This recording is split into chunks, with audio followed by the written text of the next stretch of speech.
हरे कृष्ण। तो 25वें श्लोक की तरह ही 26वें श्लोक भी ऐसा ही है। 3.1.26। 25वें श्लोक में क्या कहा था, पूछा था समाचार। 26वें श्लोक में भी पुनः उस चीज की पुनरावृत्ति कर रहे हैं, राइट। और यहां से जो पूछना चालू करेंगे लंबे समय तक पूछेंगे अभी हर किसी के बारे में। दिस इज अगेन, ये इतनी पूछताछ, it is out of love, right. ये प्रेम के वश में आकर पुनः पुनः पूछ रहे हैं। जब कोई अपने करीब का व्यक्ति हो तो हम लोग बार बार जिज्ञासा करते हैं, बार बार जिज्ञासा करते हैं, भले अपने को उसके न्यूज पहले से मालूम है कि क्या हुआ है नहीं हुआ है। उसका कारण क्या है, प्रेम, राइट। और यहाँ पे पूछ रहे हैं दोनों भगवान, दोनों आदि भगवान मतलब कृष्ण और बलराम। और प्रभुपाद परपट में लिखते हैं भगवान कृष्ण तथा बलराम दोनों पृथक पृथक भगवान नहीं है। ईश्वर अद्वितीय है, किंतु वे अनेक रूपों में जो एक दूसरे से भिन्न नहीं होते अपना विस्तार करते हैं, राइट, लाइक दैट। और ये दोनों प्रभुपाद लिखते हैं किस लिए प्रकट हुए थे, इस संसार का भार हटाने के लिए। परपट के लास्ट के तीन लाइनों में प्रभुपाद लिखते हैं अनेक अतिमानवीय कार्यों द्वारा संसार को इससे छुटकारा दिलाया जिससे हर व्यक्ति सुखी तथा संपन्न हो सका। किसने, भगवान ने अपने अवतार में। भगवत कृपा के बिना कोई व्यक्ति सुखी तथा संपन्न नहीं हो सकता, क्योंकि भगवान के भक्तों के परिवार का सुख भगवान के सुख पर निर्भर करता है। अतः विदुर ने सबसे पहले भगवान की कुशलक्षेम पूछी। अभी इस स्टेटमेंट को जरा ठीक से देखिए। भगवान के भक्तों के परिवार का सुख भगवान के सुख पर निर्भर करता है। क्या समझे आप लोग, बताइए।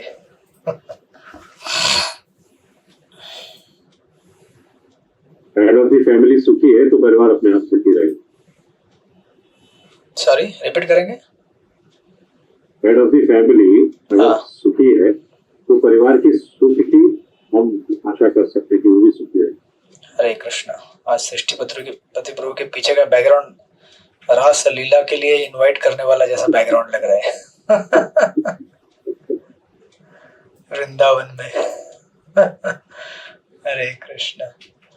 यस, परिवार का हेड अगर ठीक ठाक है तो बाकी सब ठीक ठाक रहता है, राइट। और कोई बताना चाहेगा? बराबर है आपका आंसर। हरे कृष्ण। हाँ, इस लाइन से मेरे को ये समझ आया कि अगर भक्त भगवान को सुख, मतलब भगवान को प्रसन्न रखता है भगवान की सेवा करके गुरु साधु शास्त्र के द्वारा, तो भक्त का परिवार ऑटोमेटिकली सुख रहेगा। ओके। आप अगर भगवान को सुखी रखेंगे तो भगवान आपको सुखी रखेंगे, समथिंग लाइक दैट। भगवान को सुखी नहीं, गुरु साधु शास्त्र के द्वारा भगवान की प्रसन्नता के लिए हम जो सेवा भगवान के लिए करें तो भक्त का परिवार ऑटोमेटिकली सुखी रहेगा। ओके। गुरु साधु शास्त्र द्वारा भगवान को अगर प्रसन्न करेंगे तो फिर क्या होगा, हम प्रसन्न होंगे। ओके, बराबर है। और कोई कुछ कहना चाहेगा? हरे कृष्ण। हरे कृष्ण प्रभु, दंडवत प्रणाम। हाँ, भगवान का कृपा के बिना सुख और समृद्धि मिलेगा ही नहीं। ओके। भगवान के प्रभुपाद ने भी लिखा है वहां पे, प्रभुपाद जी ने भी लिखा है वही। या भगवत कृपा के बिना कोई व्यक्ति सुखी तथा संपन्न नहीं हो सकता। जरा ठीक से उस स्टेटमेंट को वापस रिवाइज कीजिए। भगवान के भक्तों के परिवार का सुख भगवान के सुख पर निर्भर करता है।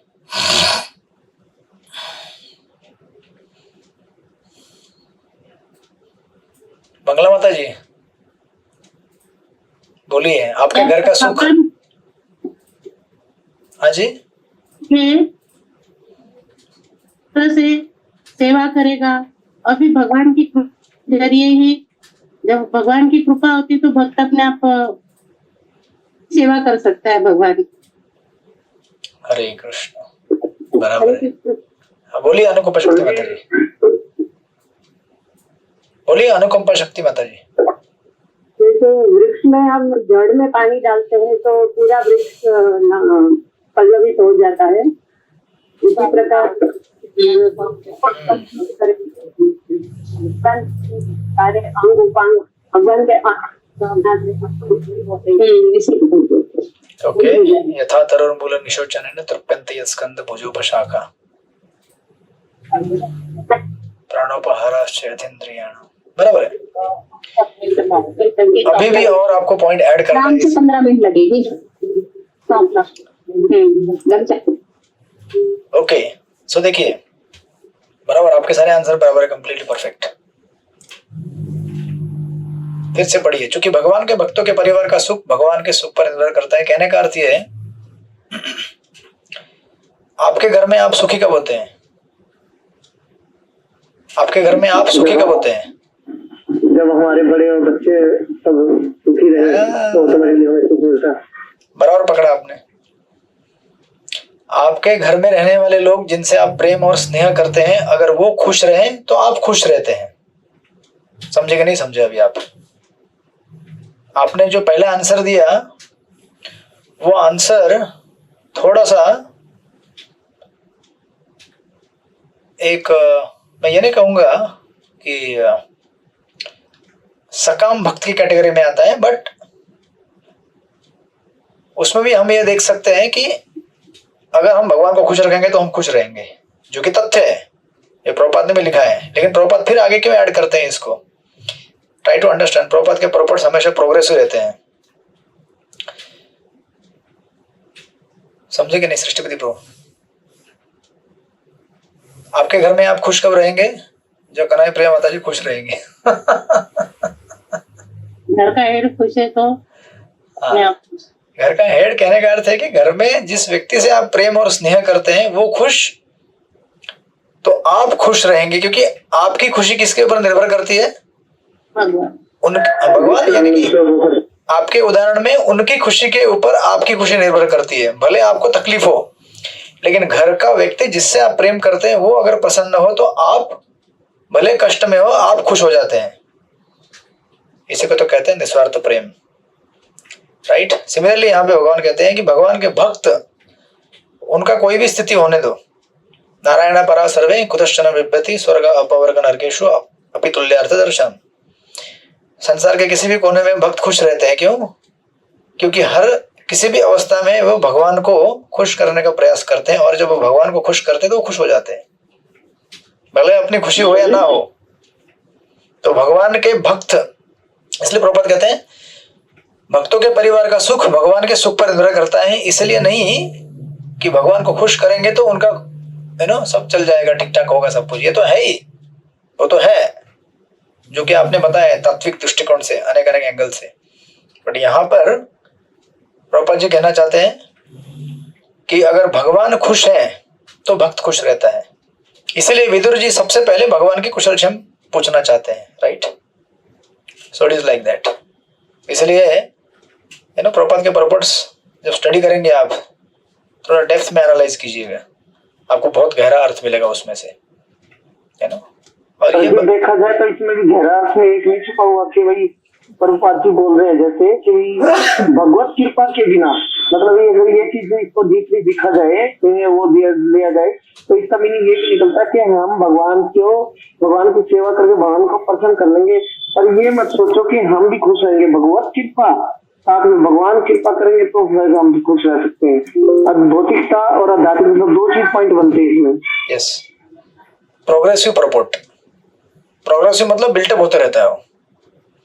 सो इस संसार में सकाम भक्त इस तरह से सोचते हैं कि मैं अगर भगवान की आराधना करूंगा तो मेरा ठीक ठाक होगा, मैं खुश रहूंगा, राइट।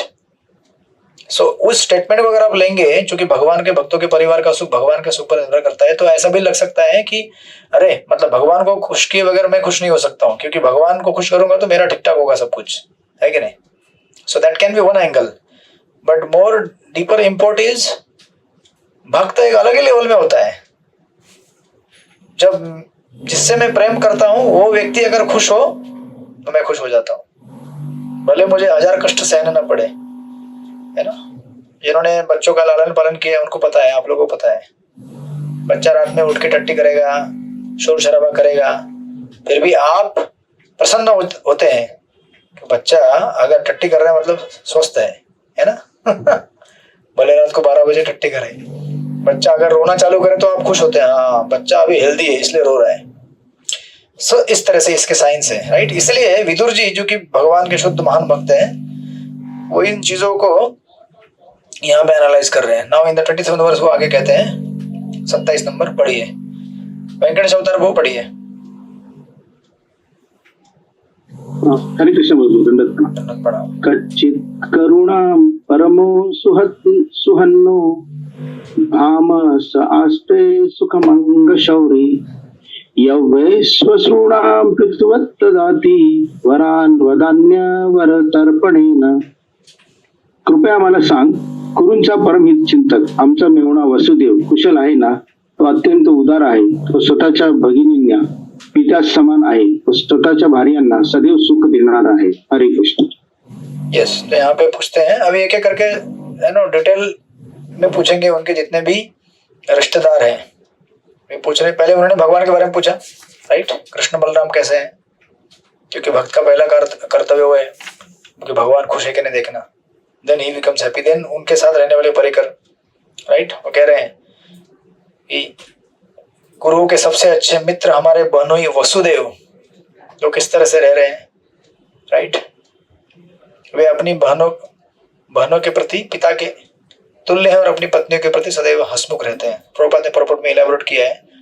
भगवान कृष्ण के पिता वसुदेव के 16 पत्नियां थी, जिनमें से एक का नाम पौरवी या रोहिणी था, जो बलदेव की माता थी और विदुर की बहन थी।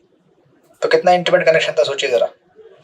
इसलिए वसुदेव विदुर की बहन के पति थे, राइट, और वे दोनों साले बहन ही थे।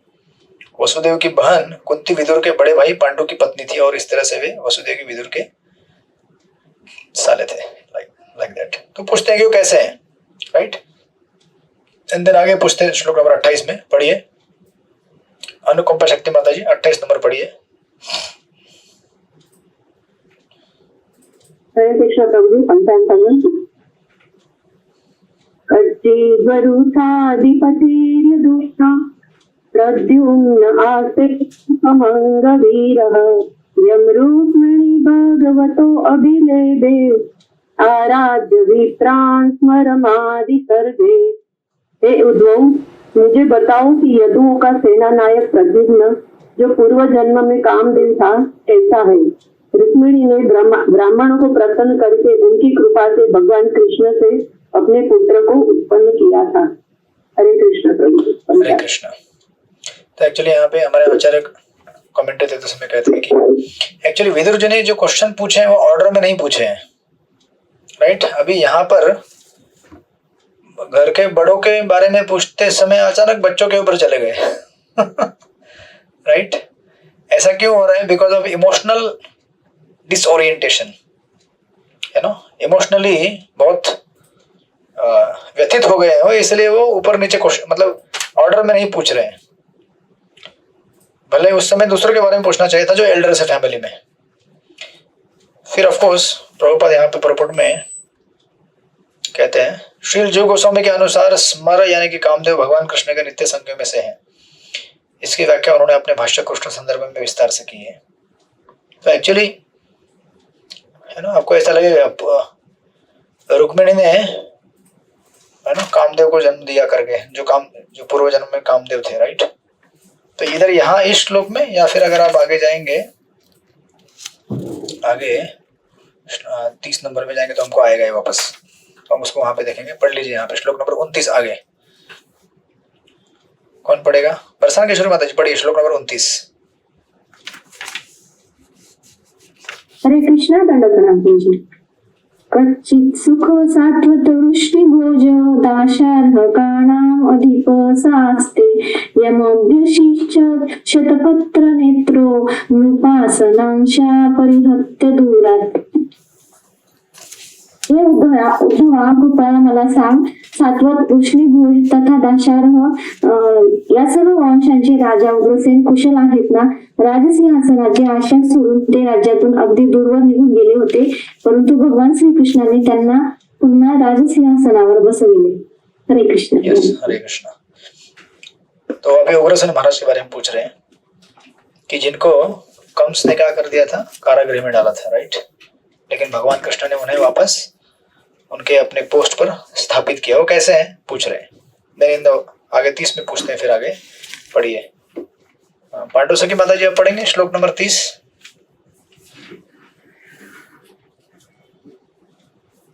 हरे कृष्ण। पांडु सखी माता जी प्रसन्न होंगी तो काशीनाथ प्रभु प्रसन्न होंगे। हरे कृष्ण। ठीक है, कौन है यहाँ पे? कनाई प्रिया माता जी आप? हरे कृष्णा प्रभु जी। हरे कृष्णा प्रभु जी, दंडवत प्रणाम। सॉरी प्रभु जी, मैं घर से बाहर हूँ लेकिन मैं सुन रही हूँ सारा। चलेगा। हरे कृष्ण। आपसे प्रसन्न है हम लोग। Thank you. कनाई प्रिया माता जी आप पढ़ेंगे? हरे कृष्णा प्रभु जी, पांचन प्रणाम। कश्य हरे सोम्य सुता सदर्शा आस्ते अग्रणी रतिनाम साधु सांब असूत्यम जानवती बड़ा दया देवम ग्रहे अंबिका दितु अग्रे। हे सौम्य, काम ठीक से तो है, वे भगवान के पुत्र सदस्य हैं। पूर्व जन्म में वैश्य की पत्नी के गर्भ से ताटिकी के रूप में जन्मा था और अब वही कृष्ण को अत्यंत संपन्न पत्नी जाम्बती के गर्भ से उत्पन्न हुआ है। हरे कृष्ण प्रभु जी। हरे कृष्ण। सृष्टिपति प्रभु के दृष्टिपात करने के पहले उन्होंने पढ़ लिया। हरे कृष्ण। तो अभी वापस वहां पे देखिए, पिछले श्लोक में वर्णन आया था प्रद्युम्न, और यहाँ पे आया है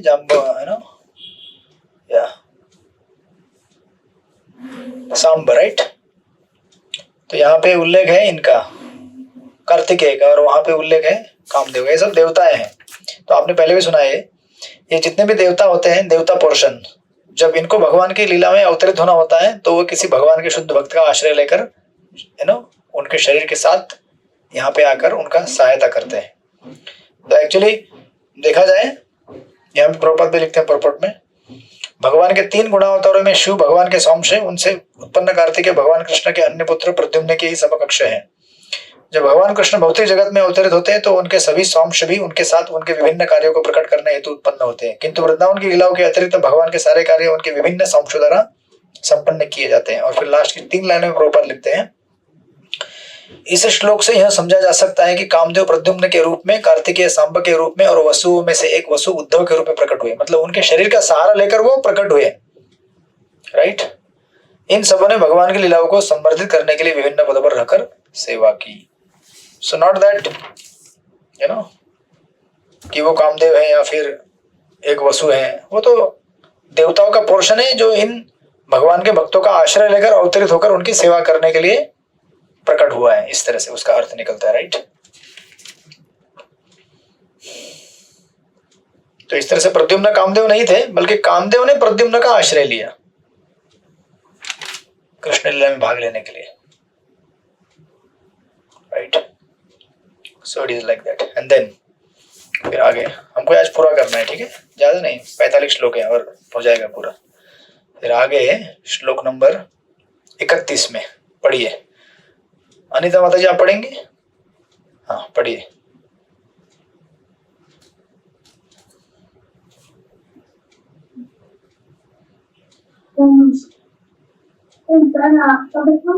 क्षेमं सह कच्चित् युयुधान आस्ते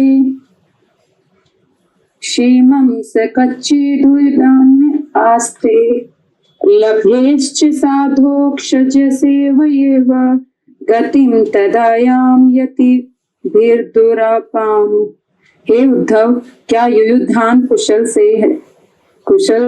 से उसने अर्जुन से सैन्य कला की जटिलताएं सीखी और उस दिव्य गंतव्य को प्राप्त किया जिस तक बड़े बड़े सन्यासी भी बहुत कठिनाई से पहुंच पाते हैं। यस। कृष्ण। तो अभी पूछ रहे हैं युयुधान के बारे में। युयुधान कौन है? युयुधान एक्चुअली उसको प्रभुपाद ने ऊपर देखेंगे वर्ड टू वर्ड में लिखा है सात्यकी। तो ये एक ही पर्सनालिटी है युयुधान या फिर सात्यकी। तो एक्चुअली ये भगवान के नारायणी सेना के एक पार्ट है। तो आपको भगवान के नारायणी सेना तो दुर्योधन को दे दी थी भगवान ने, बराबर है, आपको मालूम है। भगवान जब शांति दूत बन के गए थे तो उस समय भी सात्यकी उनके साथ गए थे कृष्ण के साथ। और चूंकि नारायणी सेना दुर्योधन के पास थी, फिर भी सात्यकी ने डिसाइड किया था कि मैं भगवान कृष्ण के साइड से ही, मतलब पांडवों के साइड से ही कौरवों के खिलाफ लड़ूंगा। क्यों? क्योंकि ये अर्जुन के शिष्य थे और भगवान के निकट, है ना, परिकर थे, भगवान के भक्त थे, इसलिए उन्होंने डिसाइड किया कि मैं भगवान के साइड से युद्ध करूंगा। राइट। और ऑफकोर्स प्रॉपर में लिखते हैं अध्यात्म का गंतव्य है भगवान अधोक्षज का, जो इंद्रियों की पहुंच के परे है, पार्षद बन जाना। राइट। जैसे कि युधान पार्षद थे, उसने अर्जुन से सैन्य कला की जटिलता इसी की प्रॉपर ट्रांसलेशन में लिखते हैं, उस दिव्य गंतव्य को प्राप्त किया जिस तक बड़े बड़े सन्यासी भी कठिनाई से पहुंच पाते हैं। जो भगवान का परिकर है वो तो भगवान के साथ नित्य संग करते हुए भगवान के धाम तक पहुंच ही जाता है। राइट। प्रॉपर लिखते हैं ब्रह्म, सेकंड लाइन में, ब्रह्म सुख का आनंद प्राप्त करने के लिए सन्यासी लोग समस्त सांसारिक बंधनों को यथा परिवार, पत्नी, संतान, मित्र, घर, संपत्ति को त्याग देते हैं, किंतु अधोक्षज सुख ब्रह्म सुख से बढ़कर है। भगवान के 3 स्तर होते हैं, आपने सुने हैं, ब्रह्मेति, परमात्मेति, भगवानिति शब्द थे प्रथम स्कंद में, द्वितीय अध्याय में, वदंती तत्त्वविदस् तत्त्वम् यद् ज्ञानम् अद्वयम् ब्रह्मेति परमात्मेति भगवानिति शब्द थे। राइट। तो ब्रह्म सुख, अधोक्षज सुख मतलब बेसिकली भक्ति सुख, भगवान के भक्ति का सुख, और ब्रह्म सुख मतलब बेसिकली ब्रह्म स्तर का सुख। राइट। ज्ञानीजन ब्रह्म के विषय में दार्शनिक चिंतन करते हुए आनंद के दिव्य गुणों का भोग करते, किंतु इस आनंद के परे वह सुख है जिसका भोग भगवान का नित्य स्वरूप ब्रह्म करता है। प्रभुपाद इसको आगे इलेबोरेट करते करते जाते हैं, कहते हैं कि भगवान की 3 प्रकार की शक्तियां होती है, संवित, संधिनी, लादिनी। राइट। संवित शक्ति भगवान की क्या है? नॉलेज पोटेंसी है। संधिनी भगवान की एग्जिस्टेंस पोटेंसी है, जिसमें भगवान अपना आध्यात्मिक जगत बनाए रखे हैं, और लादिनी प्लेजर पोटेंसी है, राधा रानी। प्रभुपाद आगे लिखते हैं, महान योगी तथा ज्ञानीजन यम, नियम, आसन, ध्यान, धारणा तथा प्राणायाम के नियमों का दृढ़ता से पालन करने पर भी भगवान की अंतरंग शक्ति में प्रवेश नहीं कर पाते, किंतु भगवत भक्तों को भक्ति के बल पर इस अंतरंग शक्ति की अनुभूति सहज ही हो जाती है। अंतरंग मतलब भगवान की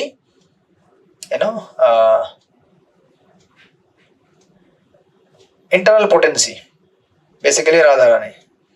युधान जीवन की इस अवस्था को उसी तरह प्राप्त कर चुका था जिस तरह उसने अर्जुन से सैन्य विज्ञान का पटु ज्ञान प्राप्त किया। प्रभुपाद को एलाबोरेट करते हैं, इस तरह से उसने जीवन के आध्यात्मिक तथा भौतिक दोनों ही क्षेत्रों में सफलता प्राप्त की थी। यही भक्ति मार्ग का, यही भगवान की भक्ति का मार्ग है। राइट। एंड देन आगे 32वें श्लोक में पढ़िए, आगे बोलते हैं वो, पढ़िए चित्रलेखा के माता जी, आप पढ़िए 32वां श्लोक। हरे कृष्ण प्रभु जी, दंडवत प्रणाम।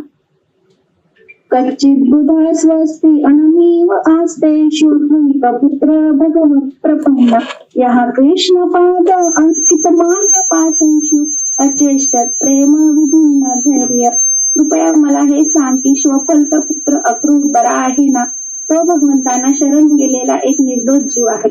एकदा भगवंतांवरील दिव्य प्रेमाने भावविभोर झाल्याने त्याचे मानसिक संतुलन ढळले आणि तो भगवान श्रीकृष्णांच्या पाऊल खुणांनी अंकित झालेल्या मार्गावरील धुळीमध्ये खाली पडला। हरे कृष्ण, दंडवत। हरे कृष्ण। उसके बाद फिर यहाँ पे उल्लेख आया है अक्रूर जी का, श्वपल्क के पुत्र अक्रूर। पूछते हैं कि अक्रूर जी कैसे हैं, और ये आपको वर्णन मिलेगा 10वें स्कंद में, जब अक्रूर जी वृंदावन की तरफ बढ़ते हैं कृष्ण बलराम को रेसलिंग एरेना में लेके आने के लिए कंस के ऑर्डर पर। उस समय विस्तार से वर्णन है कि किस प्रकार विदुर अक्रूर जी भगवान को मिलने के उसको क्या कहते हैं, ईगरनेस में मेडिटेट करते हैं कि मैं अभी भगवान को जाके मिलूंगा। वृंदावन की रास्ते में जाते समय जहां जहां भगवान के चिन्ह लगे हुए थे वहां पर लेट जाते हैं वो। तो वृंदावन जाने के पहले वो सेक्शन पढ़ना चाहिए हमें, कभी भी तीर्थ यात्रा जाने के पहले क्या इगरनेस होना चाहिए, उसका वर्णन यहाँ पे आया है। वृंदावन जाते समय या जाने के लिए उत्कंठा अगर उपस्थित करनी है तो विदुर जी का अक्रूर जी का वो सेक्शन पढ़ना चाहिए जहां पे अक्रूर जी कृष्ण बलराम को लेने के लिए गए थे वृंदावन, सॉरी मथुरा से वृंदावन गए थे। राइट। तो वर्णन यहाँ पे आया है। प्रभुपाद पurport में लिखते हैं, जब अक्रूर कृष्ण की खोज में वृंदावन आए तो उन्होंने नंदग्राम की धूलि में भगवान का चरण चिन्ह देखे और वे भावावेश में तुरंत ही उन पर गिर पड़े। यह भाव उसी भक्तों में संभव है जो कृष्ण के सतत विचारों में पूर्णतः निमग्न हो। भगवान का ऐसा शुद्ध भक्त स्वभावतः दोष रहित होता है क्योंकि वह परम रूप से शुद्ध भगवान से सदैव संबंध रहता है।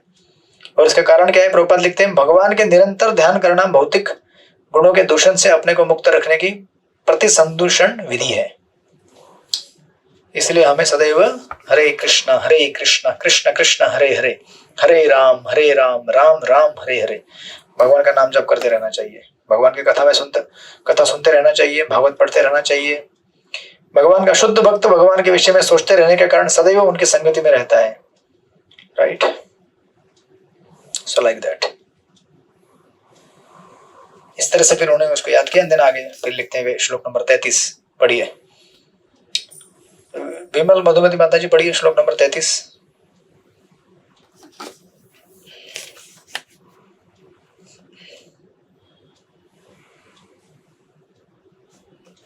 हरे कृष्णा, विमल मधुमती माता जी। हरे कृष्ण गुरु जी, पहले तुम। तश्चित् श्रीमन्देव भोजपुत्रया विष्णु प्रजायायैव देवमातु या वै सवगर्भेण ददार देवं त्रयी यथा यज्ञवितानम् अर्थम। जिस तरह सारे वेद यागिक कार्यों के आधार हैं, उसी तरह राजा देवक भोज की पुत्री ने देवताओं की माता के ही सदृश पूर्ण पुरुषोत्तम श्री भगवान को अपने गर्भ में धारण किया। क्या वह देव की कुशल से है? हरे कृष्ण गुरु जी। तो अभी देवकी के बारे में पूछ रहे हैं और कितना सिस्टमेटिकली कहते हैं। प्रभुपाद भी परपुर में लिखते हैं, सारे वेद दिव्य ज्ञान तथा आध्यात्मिक मूल्यों से परिपूर्ण हैं। इस तरह भगवान कृष्ण की माता देवकी ने वेदों के साक्षात अर्थ रूप में भगवान को अपने गर्भ में धारण किया।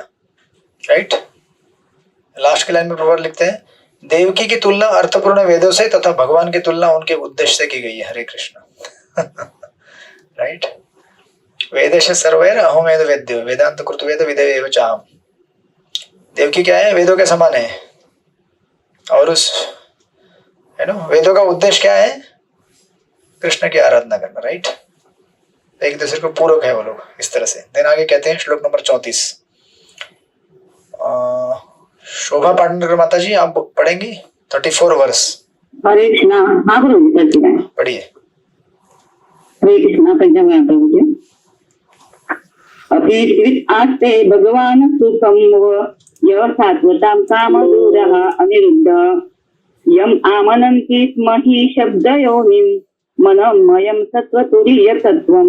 अनिरुद्ध कुशल आहेत ना, ते शुद्ध भक्तांच्या सर्व इच्छा पूर्ण करणारे आहेत ना, आणि प्राचीन काळापासूनच त्यांना ऋग्वेदाचे मूळ, मनाचे जनक आणि विष्णूचे चौथे विस्तारित रूप म्हणून स्वीकारण्यात येते। हरे कृष्णा। हरे कृष्णा।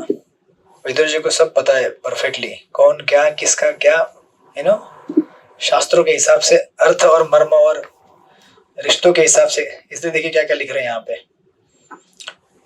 वो कहते हैं मन का सृष्टा तथा विष्णु का चौथा अंश। प्रभुपाद लिखते हैं, आदि चतुर्भुज वियोग बलदेव के आदि अंश वासुदेव, संकर्षण, प्रद्युम्न, अनिरुद्ध है। राइट, और राम के अवतार में सारे के सारे अंश लीलाओं के लिए प्रकट हुए। राम, भरत, लक्ष्मण, शत्रुघ्न के रूप में। प्रभुपाद लिखते हैं, अनिरुद्ध महाविष्णु के कारण भी है, जिनके श्वास से ऋग्वेद प्रकट हुआ। मार्कंडेय पुराण में उसकी सुंदर ढंग से व्याख्या हुई है। भगवान कृष्ण के अवतार में अनिरुद्ध उनके पुत्र के रूप में उत्पन्न हुए। राइट, पूछ रहे हैं वो कैसे हैं? ठीक से हैं, और उनके तत्वों के बारे में बता रहे हैं और पूछ भी रहे हैं वो कैसे हैं। राइट, एंड आगे कहते हैं श्लोक नंबर 35। अनुपम शक्ति माता जी पढ़िए 35 नंबर।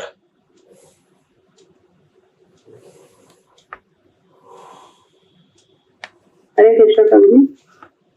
अपि स्वीदन्ये च निजात्मदेव मनन्यवृत्त्या समनुव्रताये विधिक सत्यात्मजचारुदेष्णा प्रदादय स्वस्ति चरन्ति सौम्य।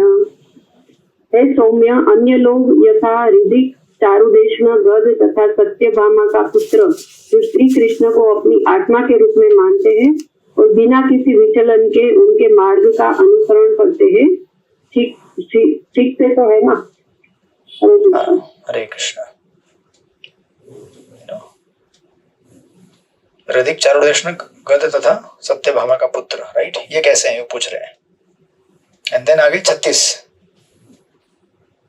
सृष्टि पुत्र को पढ़िए श्लोक नंबर 36।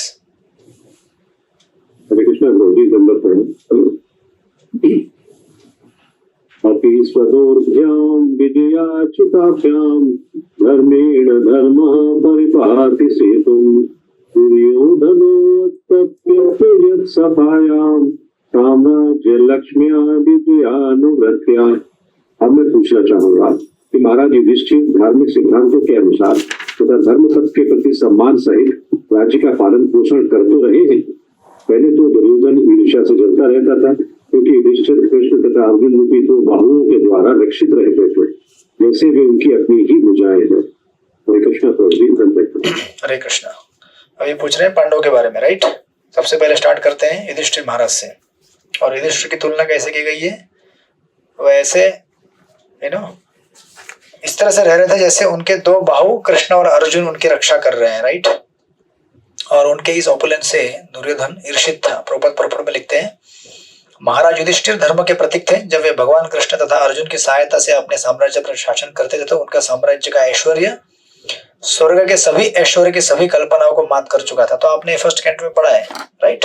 परीक्षित महाराज और युधिष्ठिर महाराज के राज्यों की जो तुलना की गई थी, स्वर्ग के देवता भी इसको देखकर मोहित होते थे और चाहते थे कि ऐसा राज्य हमें भी मिले, राइट। तो हिस्ट्री दिया है प्रपद परपड़ में पांडवों का कि किस प्रकार उनके ऊपर अन्याय हुआ। फिर बाद में कुरुक्षेत्र का युद्ध लड़ने के बाद वापस युधिष्ठिर महाराज पुनः राजगद्दी पे आगे राज्य संभालने लगे। फिर आगे 37 में पूछते हैं, पढ़िए वेंकटेश अवतार प्रभु 37 नंबर। हरे कृष्ण प्रभु। हरे कृष्णा। किं वा कृत अघेषु अघम अति अमर्षि भीम अहिवत् दीर्घतमं व्यमुचत् यस्य अनग्रीपातं रणभूनशेः मार्गम गदाया चरत विचित्रम। कृपया मला सांग, एका सर्पप्रमाणे असणाऱ्या अजिंक्य अशा भीमाने पाप्यांविषयी दीर्घकाळ मनात जोपासलेला क्रोध व्यक्त केला आहे का?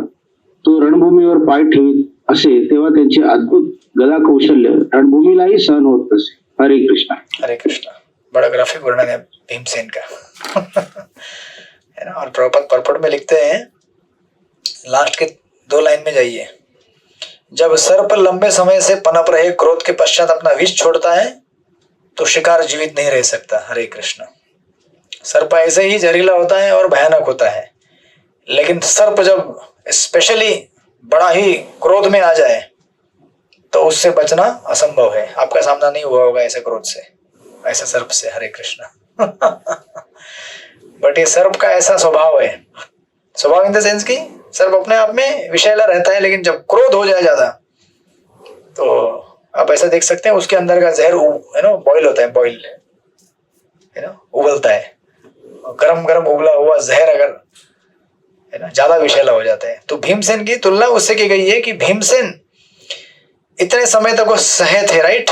प्रभुपाद वहां पे लिखते हैं ऊपर परपट में, बलशाली भीम ने लंबे समय तक धृतराष्ट्र के पुत्रों के विरुद्ध कोई कदम नहीं उठाया। विदुर की जिज्ञासा थी कि क्या उसने अभी तक सताए हुए विषैले सर्प की भांति अपना क्रोध बाहर निकाला है, राइट। पूछ रहे हैं जब सर्प लाइक दैट इस तरह से पूछते हैं भीमसेन के बारे में। एंड देन फिर अर्जुन के बारे में पूछते हैं। श्लोक नंबर 38 पढ़िए। कनाई प्रिय माता जी आप पढ़िए 38। हरे कृष्ण प्रभु जी। पांचाल प्रणाम। हरे कृष्णा। कश्चिदोषोदारचियुतिपानां गांडीवधन उपतरा अरि आस्ते अलिक्षता यतिशरपूतं मुनो माया किरात ग्रीश सुतोष। कृपया मुझे बताइए कि अर्जुन जिसके धनुष की नाम गांडीव है और जो अपने शत्रुओं का विनाश करने में रथियों में सदैव विख्यात है, ठीक से तो है।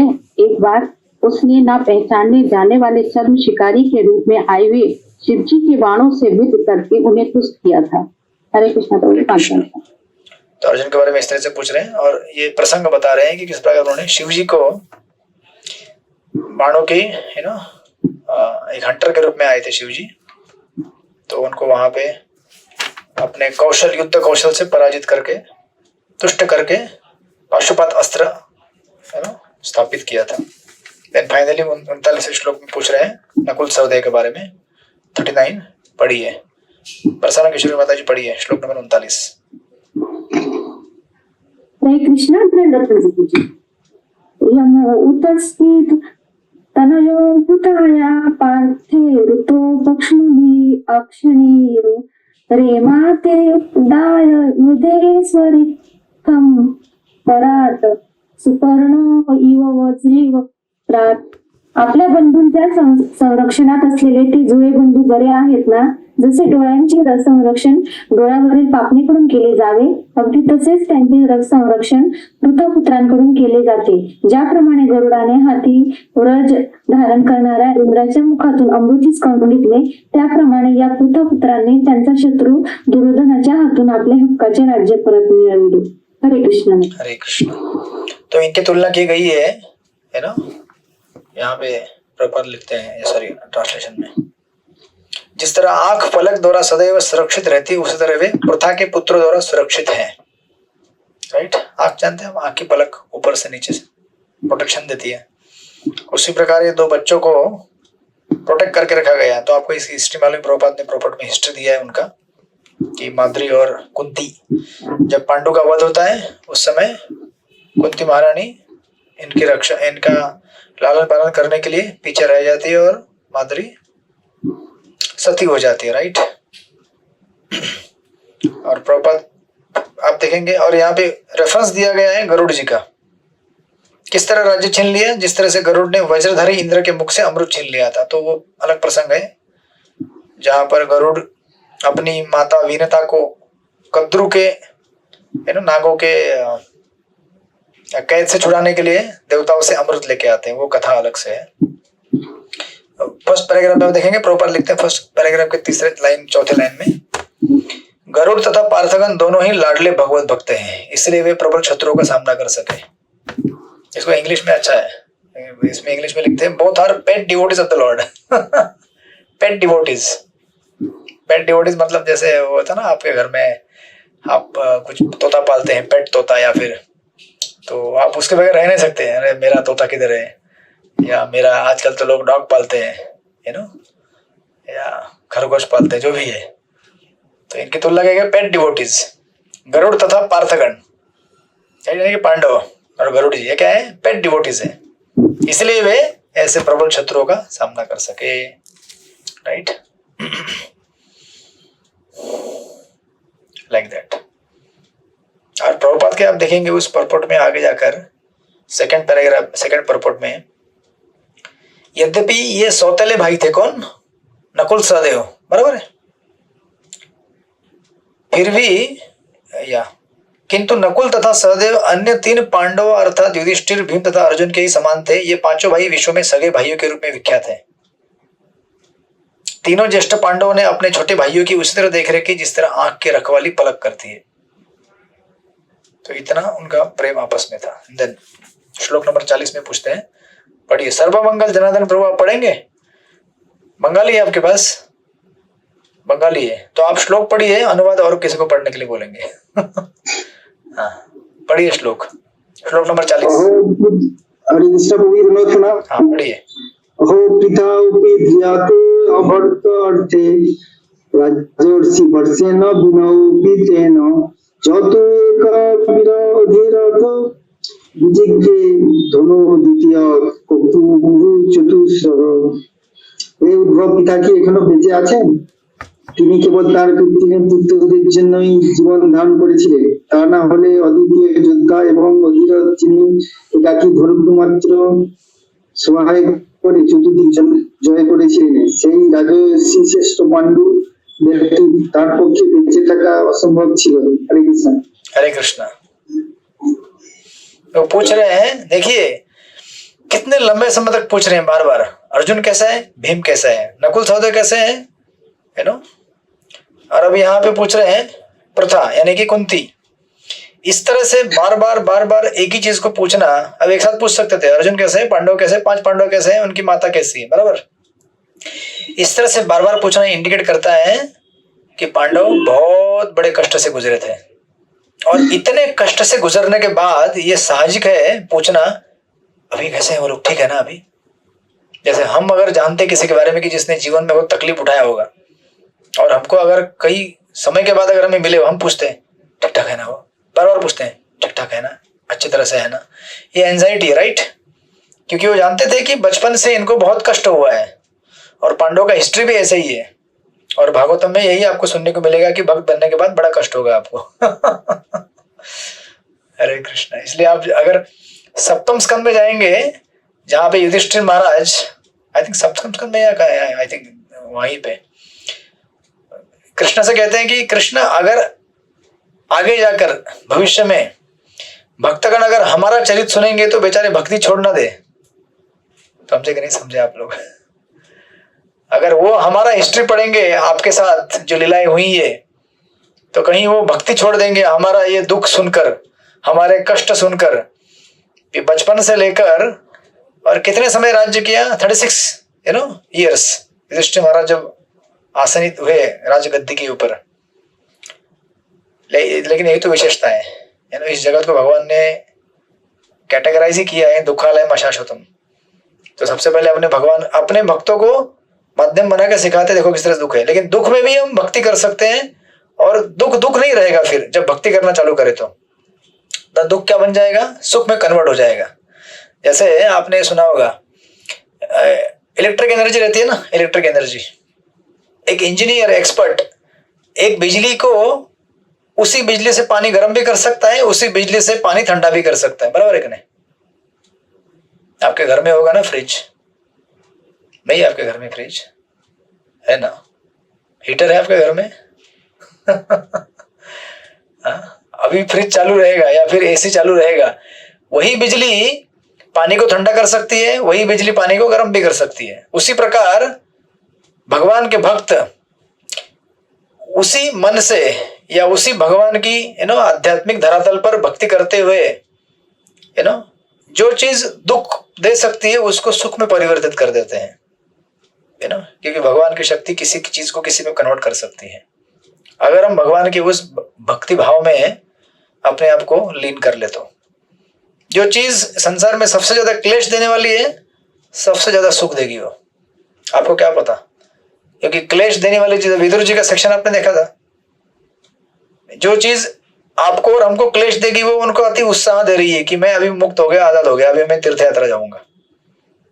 उसी प्रकार पांडवों का चरित्र देखिए, कुंती महारानी का चरित्र देखिए, जो चीज हमें ऑर्डिनरीली जरा भी धक्का लगे तो हम लोग 20 दिन तक जपा अपना ठंडा कर देंगे पूरा। हरे कृष्ण।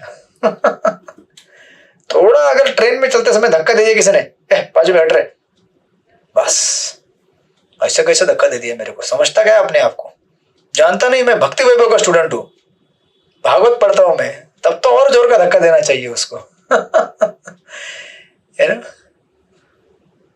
तो हम लोग सहन नहीं कर सकते, क्योंकि हम लोग अभी भी साधक लोग हैं, साधक बनने की कोशिश कर रहे हैं रादर। बट ये चरित्र देखिए, यहाँ पे पांडव का चरित्र देखिए, कुंती महारानी का देखिए, विदुर जी का देखिए, सेम एनर्जी, जिस एनर्जी के माध्यम से हम दुखी होते हैं वही एनर्जी हम उनको सुखी कर रही है। क्यों? Because there is change in consciousness. Because भगवान की कृपा से किसी भी चीज को किसी भी इसमें परिवर्तित किया जा सकता है, सुख दुख में परिवर्तित होता है। और अगर भगवान की कृपा ना हो, जैसे कि काशीनाथ प्रभु ने कहा, तो सुख दुख में परिवर्तित हो जाएगा, राइट? सो दैट्स व्हाई यहाँ पे लिख रहे हैं ये श्लोक नंबर 40। तो ऑफकोर्स वहां पे उन्होंने कुंती महारानी का और माद्री का प्रसंग दिया है कि किस प्रकार महाराज पांडु जब इस जगत से विदा लिए, उस समय माद्री ने उनके साथ चली गई और फिर कुंती महारानी रह गई उनके साथ 5 पुत्रों का लालन पालन करने के लिए, राइट? तो कैसी है कुंती महारानी? ठीक है, अभी भी जीवित है, राइट? वो किस लिए जीवित थी? केवल अपने पुत्रों का लालन पालन करने के लिए, उनको बाकी किसी चीज से लेना देना नहीं था। And actually it was more austere for Kunti महारानी टू स्टे बिहाइंड। माद्री के लिए आसान था, चली गई वो। देखो, चले जाना आसान है, रह के सेवा करना बड़ा कठिन है। संस्था में आप एंट्री की है, संस्था को छोड़ना 1 मिनट में आसान है। अच्छा, मैं छोड़ रहा हूँ, कल से नहीं आ रहा हूँ, मंदिर नहीं आऊंगा मैं। यहाँ पे भक्त ऐसा बोलते हैं वैसा बोलते हैं, 1 मिनट में छोड़ सकते हो, लेकिन भक्तों के साथ सहन कर सेवा करते रहना कठिन होता है, लेकिन यही तो भक्ति है, राइट? देन आगे कहते हैं श्लोक नंबर, अभी खाली अनुवाद पढ़िए, है ना, श्लोक नंबर 41। सृष्टिपति प्रभु अनुवाद पढ़िए। हरे कृष्ण। गंभीर दंडवत प्रणाम। हे भद्र पुरुष, मैं तो एकमात्र उस राष्ट्र के लिए शोक कर रहा हूँ जिसने अपने भाई को मृत्यु के बाद उसके प्रति विद्रोह किया। उसका निष्ठावान हितैषी होते हुए भी उसके द्वारा मैं अपने घर से निकाल दिया गया, क्योंकि उसने भी अपने पुत्रों के द्वारा अपनाए गए मार्ग का ही अनुसरण किया। हरे कृष्ण। इंटरेस्टिंगली विदुर जी धृतराष्ट्र के बारे में पूछते नहीं कैसा है। अब देख रहे हैं यहाँ पे सबके बारे में पूछा, वो कैसा है, वो कैसा है, वो कैसा है, वो कैसा है, खुश है कि नहीं, ठीक से है कि नहीं, ठीक से अपना राज्य कारभार संभाल रहे कि नहीं। लेकिन धृतराष्ट्र के बारे में पूछते नहीं है कि ठीक है कि नहीं। तो वो कहते हैं मैं तो एकमात्र उस धृतराष्ट्र के लिए शोक कर रहा हूं। सीधा बोल देते मैं शोक कर रहा हूं। शोक किसके लिए किया जाता है? जो दुख में हो। जो सुख में हो उसके लिए शोक नहीं किया जाता। इसलिए किसी के बारे में पूछा नहीं कि मैं शोक कर रहा हूँ, वो कैसा है, ठीक ठाक है, कैसे है, ठीक ठाक है। इनके बारे में कह रहे हैं मैं उनके लिए शोक कर रहा हूँ।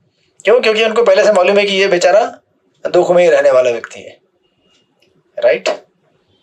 अपने बारे में भी याद कर रहे हैं कि इनकी वजह से मैं घर से बाहर निकल गया था। इंटरेस्टिंग। देखिए जरा विचार कीजिए, जिसकी वजह से हम लोग घर से बाहर निकले हैं, हम उसके बारे में क्यों पूछेंगे? नाम भी लेंगे क्या उनका? हम लोग नहीं नाम लेंगे, आप, मैं भी नहीं लूंगा। लेकिन विदुर जी यहाँ पे नाम ले रहे हैं और पूछ रहे हैं कि मुझे उसके लिए शोक हो रहा है। राइट। और प्रभात पर्पट में लिखते हैं विदुर ने अपने ज्येष्ठ भ्राता की कुशलता के बारे में नहीं पूछा क्योंकि उसके कल्याण का कोई अवसर ही नहीं था। हरे कृष्ण। उसके अधपतित होने का ही समाचार हो सकता था। विदुर धृतराष्ट्र के निष्ठावान हितैषी थे और उनके मन के भीतर उसके विषय में एक विचार था। उन्होंने शोक व्यक्त किया कि धृतराष्ट्र ने अपने मृत भ्राता पांडु के पुत्र के विरुद्ध विद्रोह कर सकता था, और यह कि उसने अपने कुटिल पुत्रों के आदेश पर उन्हें ही, विदुर को, उनके घर से निकाल दिया। इन कार्यों के बावजूद विदुर कभी भी धृतराष्ट्र के शत्रु नहीं बने। देखिए, प्रत्युत उसके हितैषी बने रहे, यहां तक कि धृतराष्ट्र के अंतिम दिनों में विदुर ही उसके एकमात्र असली मित्र सिद्ध हुए। तो जीवन ऐसा जटिल होता है। आप सोचेंगे ये मेरा मित्र है, लास्ट में आपको और कोई काम में आएगा जो आपका शत्रु था। क्योंकि वास्तविक मित्र और शत्रु की परिभाषा आपको कोई कितना धन देता है, कोई कितना सम्मान देता है, कोई कितना भौतिक उपलब्धियां देता है, उससे नहीं होता है, बल्कि वो आपको भवबंधन से मुक्त कर सकता है। क्या उससे होता है? हो सकता है आपके साथ रहने वाले लोग आपको सब कुछ दिए हों, घर, संपत्ति, परिवार, पैसा, पानी, इज्जत, शोहरत। आप सोच रहे होंगे ये मेरे हितैषी हैं। वो है, लेकिन ultimately in eternal journey of the soul वो आपकी मदद नहीं कर पाएंगे अगर वो भगवत भक्त नहीं है तो। राइट। इसलिए यहाँ पे लिख रहे हैं विदुर जैसे वैष्णव का आचरण ऐसा ही होता है, वह अपने शत्रुओं का भी भला सोचता है। Hare Krishna. Very tall order. लेकिन ये भागवत की परिभाषा है। अगर हम इस स्तर पे आ सके तो फिर हम इलेक्ट्रिक इंजीनियर बनेंगे। इलेक्ट्रिक इंजीनियर मतलब जो एक ही शक्ति से ठंडे को, मतलब पानी गर्म भी कर सकता है, ठंडा भी कर सकता है। राइट। तो उसी प्रसंग से जिससे दुख होगा उससे हमें सुख होगा, असीम सुख प्राप्त होगा। राइट। तो हमें क्या बनना है भागवत पढ़ के? Electric engineer. उसी ऊर्जा से हमें पानी गर्म भी कर सकते हैं तो ठंडा भी कर सकते हैं उससे। राइट। तो ऐसा है कि वह अपने शत्रुओं का भी भला सोचते हैं। So this is the quality of a Vaishnava. Then आगे कहते हैं, what is the time now?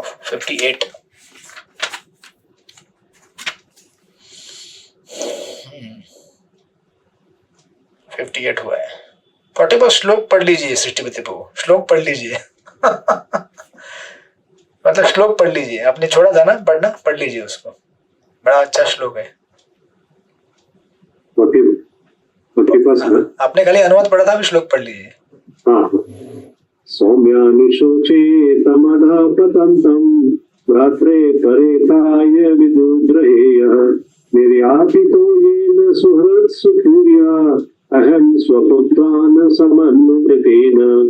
Hare Krishna. स्वपुत्रान् समनुवृतेन। Right. इस तरह से फिर हम लोग रुक जाएंगे आज, क्योंकि फिर अभी 3 श्लोक बाकी हैं, बट वो 3 श्लोकों में एक 10 मिनट जाएगा, और 10 मिनट ज्यादा होता है आपके लिए। यहाँ पे 8 बज चुके हैं, राइट। तो इस तरह से हम यहीं पे रुकेंगे। हमको बनना है इलेक्ट्रिक इंजीनियर, ठीक है। आप अभी अगले हफ्ते तक इंजीनियर बनते रहिएगा। इंजीनियर कैसे बनेंगे? जपा करेंगे तभी बनेंगे। हरे कृष्णा कृष्ण कृष्ण हरे हरे, हरे राम राम राम हरे हरे। फिर आप कठिन परिस्थितियों को भी देखेंगे कि इसमें कैसे भगवान मुझे प्रेम करना चाहते हैं। फिर आप बन सकते हैं पेट डिवोटी। लेकिन अनुकंपा शक्ति माता जी, हमें पेट डिवोटी बनना है। पार्थगण और गरुड़ जी पेट डिवोटीज है। पेट डिवोटी बनेंगे तो हम माया से लड़ पाएंगे, नहीं तो नहीं लड़ पाएंगे, राइट। तो इस तरह से फिर हम इसको देखते हैं आगे अगले हफ्ते। तो आई थिंक 2 लोगों के प्रेजेंटेशन बाकी है, राइट। सर्वमंगल प्रभु और हरिपरायण प्रभु। चित्रलेखा सखी माता जी आपका भी बाकी है क्या? नहीं ना, हो गया ना आपका। तो मेरा हो गया। हाँ हो गया, वापस नहीं कहेंगे। हरे कृष्णा। तो सृष्टिपति प्रभु उनको बोलिएगा दोनों को कि यहाँ पे तो सर्वमंगल प्रभु है ही। सर्वमंगल प्रभु अगले हफ्ते आपको केवल 10 मिनट में पूरा करना है। कितना? 10 मिनट। 7 बजे क्लास चालू होगी, 7 से 7:10 आपका होगा, 7:10 से 7:20 हरिपरायण प्रभु का होगा। फिर हम क्लास को कंटिन्यू करेंगे। और जो है तो मेरा शॉर्ट में ही होगा, खाली लीला का ही है, भगवान का लीला का ही है और कुछ नहीं। अरे चिंता नहीं कीजिए, आप 10 मिनट में जितना हो सके कर दीजिए। भगवान का जो लीला, बस दशावतार के बारे में बता दीजिए, हम उसको समझ लेंगे कि आपने सारे अवतार के बारे में बता दिया। सभी आपके चरणों में विनती है, आपको सही लगे तो फिर भी क्या एक बार प्रेजेंटेशन हम आपसे मुझसे शुरू करते, ताकि हमें अपना राज्य भी देखना है कि कैसे हम कर सकते हैं उसको अपने भगवान के प्रति। थोड़ा मैं चाहता हूँ, मेरे को प्रचार में इतना शौक नहीं है, तो मेरे को भगवान के प्रति शौक है कि मैं भगवान के लिए कुछ गाऊं, भगवान के लिए ऐसे में रह जाऊं, उनको कुछ इस तरीके से वो कहूँ क्योंकि मैं गायन कर सकता हूँ। तो आपको गायन करना है। हरे कृष्ण। श्लोक पढ़ने आपको? मैं समझा नहीं। श्लोक पढ़ने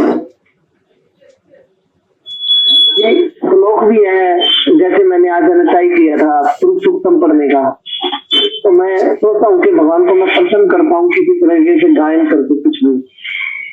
आप भी इलेक्ट्रिक इंजीनियर है। हरे कृष्णा। दुकान में बैठे बैठे आप इंजीनियरिंग करते रहते हैं। ओके ठीक है, करेंगे वो भी। बट आप इन दोनों को बोल दीजिएगा सृष्टिपति प्रभु अगले हफ्ते 20 मिनट में कवर कर लेंगे, फिर then we will continue with the third canto further. Okay, thank you so much. फिर हम लोग मिलेंगे अगले हफ्ते।